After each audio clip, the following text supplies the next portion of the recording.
Hey guys, Jason E. Goings here. Not sure why I do that. Why I say Jason E. Goings. I don't look like someone else that you might mistake me. Like I get a lot of people tell me I look a lot like Zac Efron, which I understand. I've even had people say you're Stratford, Missouri's version of Brad Pitt. I've had that happen a few times. Once I even had someone tell me that I look like Scarlett Johansson, but I'm not sure what that was all about.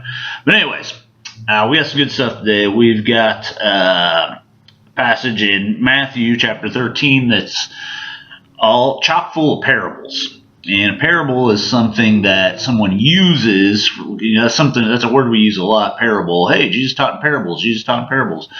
And so the reason why Jesus taught in parables, why didn't he just teach? Well, the reason why is because he's trying to explain something that might be difficult for the listener to understand. And so he takes this thing that is potentially difficult to understand, and he uses something that's easier to understand, something that is more applicable to the people that he's talking to. So like in Jesus' day, the people he talked to a lot were fishermen, they were farmers, whether it be like farmers of livestock or farmers like plants and animals kind of farmers. They were slaves, they were hired servants, things like that. He didn't teach a lot to the elite, so he would use examples of things that would make sense to the people he was talking to. So that's why a lot of times you'll go through things where you're like, well, okay, why does he want us? No, we're not farmers. Why did he teach this way? It's because the people he was specifically speaking to at that time were, and so that's what he used to reveal things about himself and to reveal himself in this kingdom that he was coming to establish. He used those stories to help the listeners at the time understand that. And the good thing is we can understand. We don't have to be farmers or fishermen to understand kind of what the meaning of these parables is. So that's why Jesus used parables. Now you'll notice a lot. In fact, in almost every one of these, he says the kingdom of heaven or the kingdom of God is like, and then he goes on to tell the story. And it's important as we go on from here to understand what he means by kingdom. And it's not a noun like a place, not like you would think of like the kingdom of the United States, where it's like a country. It's not so much like that, or like the kingdom of Israel or the kingdom of Rome or England. You know, we think of those places with castles, with walls around them. That's what we think when we think of kingdom a lot of times. But what the word kingdom actually means here, it's more of a verb. It's more like the act of ruling. So he's saying like this kingdom of God or this kingdom of heaven is this thing in which the things of heaven are guiding and directing our lives, or how God is ruling in our lives. So when you think about it that way, saying, okay, so the way heaven rules our lives, or the way God rules our lives is like this. And he goes on to tell a story. So just a little bit of maybe a lesson there is always good to start on, so you can understand the text that you're reading or listening to. So let's jump in. Matthew 13 is kind of a long one, so you'll have to bear with me. There's not going to be a lot I have to explain because Jesus does that for us, so I won't have a lot to talk about when I'm done, so I'm just going to read straight through. I may add something here or there to help you understand what's going on, but I'm just going to read straight through. So here we go. Matthew chapter 13, verse 1. On that day, Jesus went out of the house and was sitting by the sea. Such large crowds gathered around him that he got into a boat and sat down, while the whole crowd stood on the shore. Then he told them many things in parables, saying, Consider the sower who went out to sow. Sower is like a gardener, a planter. When you sow seeds, you're planting them. That's just a different way of saying that. As he sowed, some seed fell along the path, and the birds came and devoured them. Other seed fell along rocky ground where it didn't have much soil, and it grew up quickly since the soil was deep. But when the sun came up, it was scorched, and since it had no root with it, since it had no root, it withered away. Other seed fell among thorns, and the thorns came up and choked it. Still other seed fell on good ground and produced fruit, some 100, some 60, and some 30 times what was sown. Let anyone who has ears listen. Then the disciples came up and asked him, Why are you speaking to them in parables? And he answered, Because the secrets of the kingdom of heaven have been given for you to know, but it has not been given to them. For whoever has, more will be given to him, and he will have more than enough. But whoever does not have, even what he has will be taken from him. That is why I speak to them in parables, because looking they do not see, and hearing they do not listen or understand. Isaiah's prophecy is fulfilled in them, which says, You will listen and listen, but never understand. You will look and look, but never perceive. For this people's heart has grown callous. Their ears are hard of hearing, and they have shut their eyes. Otherwise they might see with their eyes, and hear with their ears, and understand with their hearts, and turn back, and I would heal them. Blessed are your eyes, because they do see, and your ears, because they do hear. For truly I tell you, many prophets and righteous people long to see the things that you see, but didn't see them, and to hear the things that you hear, but didn't hear them. And so he's kind of telling these disciples here, like, hey, you're some of the lucky ones. You get to hang out with me all the time.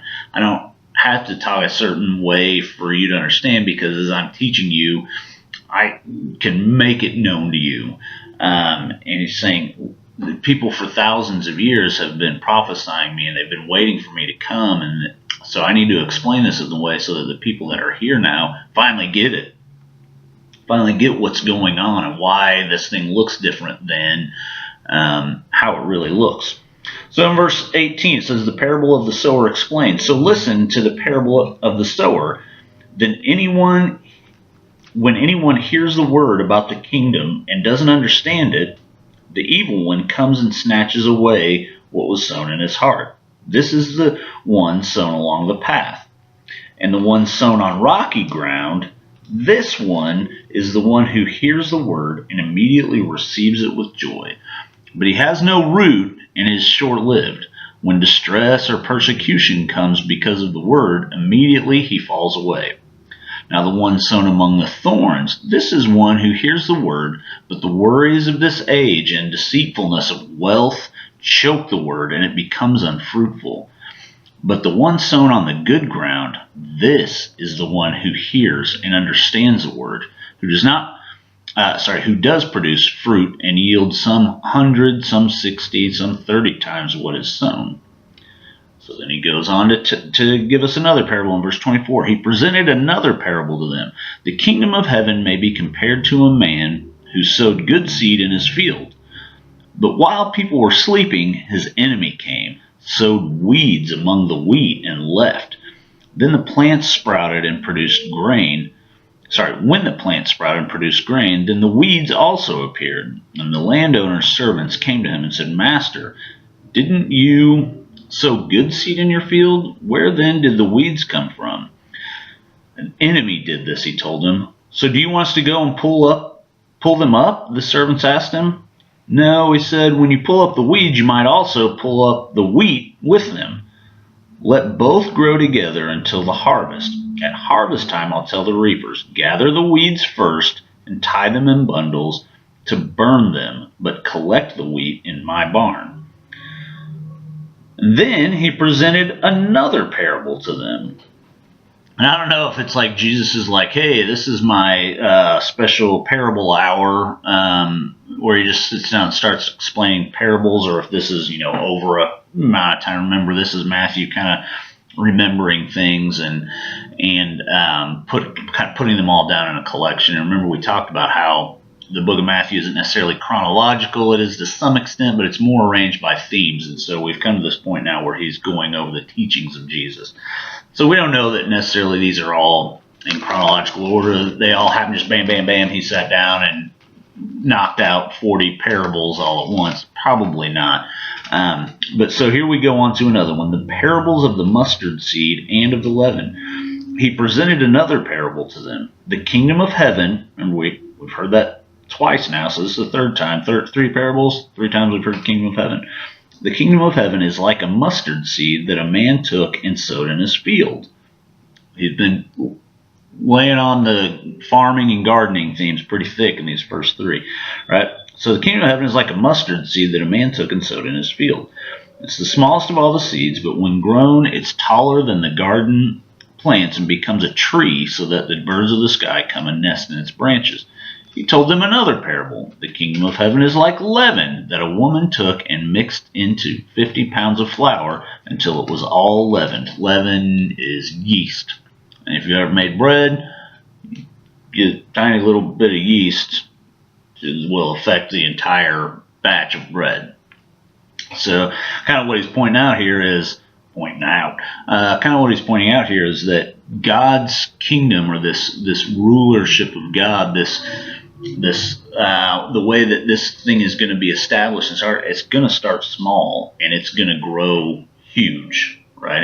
And when you look back at history, Christianity started with, after Christ died, it started with the disciples, a very small group of people, and other followers that were with them.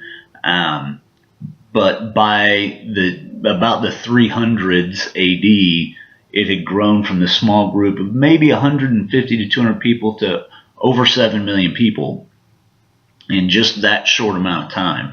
And so that's what Jesus is saying. It's going to start small, but trust me, I'm going to change your life so much that this thing is going to blossom and it's going to be huge.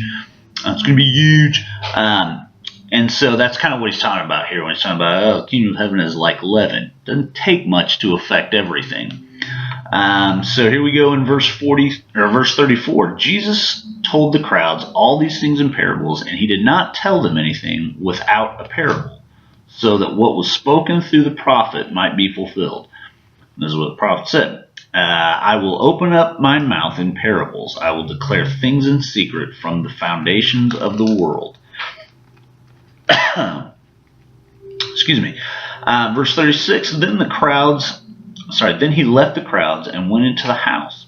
His disciples approached him and said, Explain to us the parable of the weeds in the field. And he replied, The one who sows the good seed is the Son of Man, which is Jesus, right? He's going out and he's teaching. He's telling people about this kingdom of heaven and what it's really supposed to look like. The field is the world, and the good seed, these are the children of the kingdom. The weeds are the children of the evil one, and the enemy who sowed them is the devil. The harvest is at the end of the age, and the harvesters are angels. Therefore, just as the weeds are gathered and burned in the fire, so it will be at the end of the age. The Son of Man will send out his angels, and they will gather from his kingdom all who cause sin and those guilty of lawlessness. They will throw them into the blazing furnace, where there will be weeping and gnashing of teeth.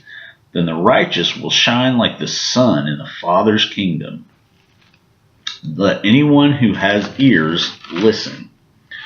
Okay, so now we go on to some more parables. Let's just keep going. We kind of switch tracks from the farming theme, though. Verse 44, the kingdom of heaven is like, so we're 4 parables in, 5 if you want to count the leavening thing, 5. And every time the kingdom of heaven is like, the kingdom of heaven is like, the kingdom of heaven is like. Verse 44, the kingdom of heaven is like treasure buried in a field that a man found and reburied. Then in his joy he goes and sells everything he has and buys that field. Again, the kingdom of heaven is like a merchant in search of fine pearls. When he found one priceless pearl, he went and sold everything he had and bought it. Okay, and kind of the meaning behind this is, how important is Jesus to you? Are you willing to give up these tiny little insignificant things that you think are important, that you think lead to truth and life and happiness? Are you willing to give those things up and give everything you have, your entire life, to true happiness, to true life the way that God intended you to live? Are you willing to give those things up to have that life?